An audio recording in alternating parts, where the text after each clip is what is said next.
નમસ્કાર. આપ સૌ જાણો છો, ભારત એટલે નદીઓનો દેશ. આપણી સંસ્કૃતિ, આપણું જીવન, આપણો આખો ઇતિહાસ બધું જ જાણે આ નદીઓના કિનારે જ તો ધબકે છે. આ નદીઓ ખાલી પાણીનો પ્રવાહ નથી, પણ આપણા દેશની નસે-નસમાં વહેતી એક જીવાદોરી છે. તો ચાલો ને આજે આ જીવાદોરીની એક રોમાંચક સફર પર નીકળીએ અને સમજીએ ભારતની જળ પ્રણાલીને એકદમ સરળ અને રસપ્રદ રીતે. હવે આ સવાલનો જવાબ શોધવા માટે કંઈ બહુ દૂર જવાની જરૂર નથી. જવાબ તો આપણી નસોમાં વહેતા લોહીની જેમ જ દેશના ખૂણે-ખૂણામાં વહે છે. જી હા, બીજું કોઈ નહીં, આપણી નદીઓ.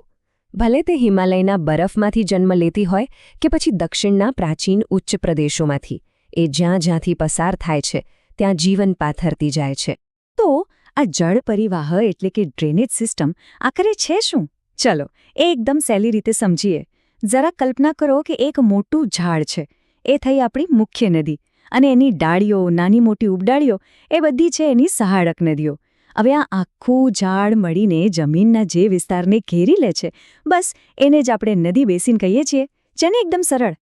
ભારતમાં નદીઓનું જે માળખું છે ને, એ ખૂબ જ રસપ્રદ છે.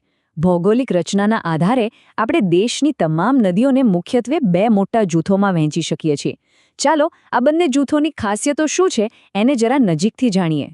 હવે જુઓ, આ બંને નદી સમૂહોમાં જમીન આસમાનનો ફરક છે.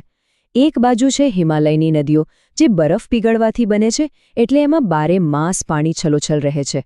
એમની સફર પણ લાંબી અને તોફાની હોય છે. તો બીજી બાજુ છે દ્વીપકલ્પીય નદીઓ, જે મોટે ભાગે વરસાદ પર આધાર રાખે છે, એટલે એ મોસમી હોય છે અને એમનો પ્રવાહ પણ શાંત અને ટૂંકો હોય છે. આ તફાવત જ તો એમને અનોખી બનાવે છે. તો ચાલો આપણી સફર ઉત્તરથી જ શરૂ કરીએ. અહીં હિમાલયના વિશાળ પર્વતોમાંથી એવી 3 મહાન નદીઓ નીકળે છે, જેમણે ઉત્તર ભારતના મેદાનોને સમૃદ્ધ અને ફળદ્રુપ બનાવ્યા છે. આ સફરમાં સૌથી પહેલાં મળીએ સિંધુ નદીને. આ નકશા પર જુઓ તો ખરા. એની ભવ્ય શરૂઆત તિબેટમાં આવેલા માનસરોવર પાસે થાય છે, અને ત્યાંથી એ પશ્ચિમ તરફ વહેતી પહાડોને ચીરીને ભારતમાં પ્રવેશે છે. સિંધુ નદીની કુલ લંબાઈ કેટલી છે ખબર છે? લગભગ 2900 કિલોમીટર. ભારતમાં એ લદ્દાખમાંથી પસાર થાય છે, જ્યાં એને ઝંસ્કાર અને શ્યોક જેવી નદીઓ મળે છે. પછી આગળ જતાં સતલુજ, બિયાઝ, રાવી, ચિનાબ અને ઝીલમ, આ 5 નદીઓ એને પાકિસ્તાનમાં મળે છે, અને છેવટે એ અરબ સાગરમાં વિલીન થઈ જાય છે. હવે વાત કરીએ ભારતની આત્મા સમાન, સૌથી પવિત્ર અને સૌથી મહત્વપૂર્ણ નદી ગંગાની. ગંગા માત્ર એક નદી નથી, એ તો કરોડો લોકો માટે આસ્થા, સંસ્કૃતિ અને જીવનનું પ્રતીક છે. અને હા, એનું બેસિન ભારતમાં સૌથી મોટું છે. ગંગાની સફર કોઈ મહાકાવ્યથી ઓછી નથી હો. એ ગંગોત્રી હિમનદીમાંથી ભાગીરથી તરીકે નીકળે છે, અને દેવપ્રયાગમાં અલખનંદાને મળ્યા પછી ગંગા બને છે. હરિદ્વારથી એ પર્વતોને અલવિદા કહીને મેદાનોમાં પ્રવેશે છે. રસ્તામાં યમુના, ઘાઘરા, ગંડક જેવી અનેક નદીઓ એને મળે છે, અને અંતે બંગાળમાં બ્રહ્મપુત્રને મળીને વિશ્વનો સૌથી મોટો મુખ ત્રિકોણ પ્રદેશ એટલે કે સુંદરવન ડેલ્ટા બનાવે છે. અને આ ભવ્ય સફરની લંબાઈ છે લગભગ 2500 કિલોમીટરથી પણ વધુ. વિચાર તો કરો, આ આંકડો જેની વિશાળતા અને મહત્વ દર્શાવવા માટે પૂરતો છે. હિમાલયનો ત્રીજો દિગ્ગજ છે બ્રહ્મપુત્ર. સિંધુની જેમ જ એનું ઉદ્ગમ સ્થાન પણ માનસરોવર પાસે જ છે. તિબેટમાં લોકો એને જ સાંગપો કહે છે, જેનો અર્થ થાય શુદ્ધ કરનાર. ભારતમાં એ અરુણાચલ પ્રદેશમાં એક ઊંડા કોતરમાંથી પ્રવેશે છે, જ્યાં એને દિહાંગ કહે છે. આ નદી પોતાની સાથે પાણી અને કાંપનો વિરાટ જથ્થો લઈને આવે છે. ચાલો હવે આપણે સફરને થોડી દક્ષિણ તરફ વાળીએ અને દ્વીપકલ્પીય ઉચ્ચ પ્રદેશની પ્રાચીન નદીઓને મળીએ. આ નદીઓ હિમાલયની નદીઓ કરતાં ઘણી અલગ છે, અને પોતાની એક આગવી ઓળખ ધરાવે છે. દ્વીપકલ્પીય નદીઓમાં મુખ્યત્વે 2 પ્રવાહ જોવા મળે છે. મોટાભાગની નદીઓ જેમ કે મહાનદી, ગોદાવરી, કૃષ્ણા અને કાવેરી પૂર્વ તરફ વહીને બંગાળની ખાડીને મળે છે અને ફળદ્રુપ ડેલ્ટા બનાવે છે. પણ હા, નર્મદા અને તાપી જેવી 2 મોટી નદીઓ અપવાદ છે. તે પશ્ચિમ તરફ વહીને અરબ સાગરને મળે છે અને ફાટ ખીણમાંથી પસાર થાય છે. દ્વીપકલ્પીય નદીઓમાં સૌથી મોટી છે ગોદાવરી. એની લંબાઈ લગભગ 1465 કિલોમીટર છે. એના વિશાળ આકાર અને વિસ્તારને કારણે જ એને પ્રેમથી દક્ષિણ ગંગા તરીકે પણ ઓળખવામાં આવે છે. એ મહારાષ્ટ્ર, મધ્યપ્રદેશ, ઓડિશા અને આંધ્રપ્રદેશ જેવા રાજ્યોને જીવન આપે છે. હવે વાત કરીએ નર્મદાની, જે રેવા તરીકે પણ જાણીતી છે. એની સૌથી મોટી ખાસિયત એ છે કે તે ફાટખેણમાંથી વહે છે.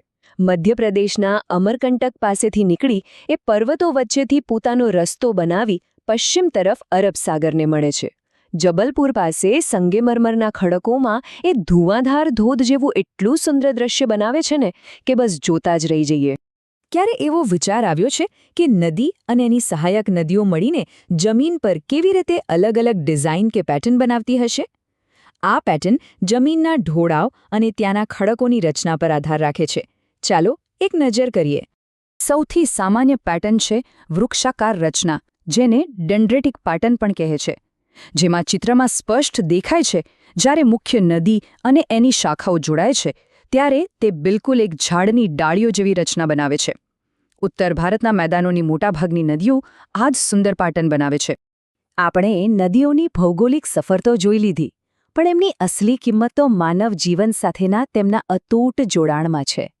નદીઓ માત્ર ભૂગોળ નથી, એ આપણો અમૂલ્ય વારસો છે અને આપણી સૌથી મોટી જવાબદારી પણ છે.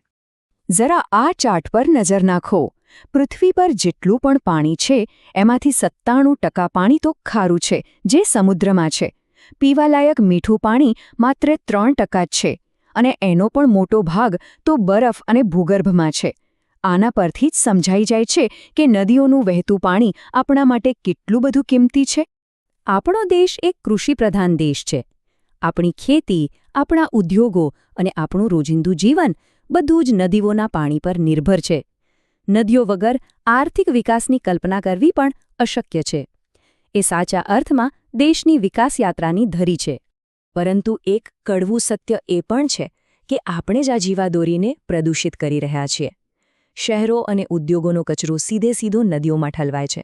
પરિણામે નદીઓનું પાણી ઝેરી બની રહ્યું છે અને એમનું અસ્તિત્વ જ જોખમમાં મુકાઈ ગયું છે. જો કે આશાનું કિરણ હજી બુઝાયું નથી. સરકાર દ્વારા રાષ્ટ્રીય નદી સંરક્ષણ યોજના જેવી અનેક યોજનાઓ ચલાવવામાં આવી રહી છે, જેનો મુખ્ય હેતુ નદી પ્રદૂષણ ઘટાડવાનો અને પાણીની ગુણવત્તા સુધારવાનો છે. હા, આ એક લાંબી લડાઈ છે, પણ એની શરૂઆત થઈ ચૂકી છે. તો અંતે આ સવાલ આપણી સૌની સામે છે. શું આપણે એમને સ્વચ્છ, જીવંત, ખડખડ વહેતી નદીઓ આપીશું કે પછી પ્રદૂષિત, મૃતપ્રાય નાળાઓ? પસંદગી આપણી છે, કારણ કે નદીઓ આપણો વારસો છે અને એનું રક્ષણ કરવું આપણી ફરજ. આ વિચાર સાથે આજની આપણી સફર અહીં સમાપ્ત થાય છે. વિચારતા રહેજો.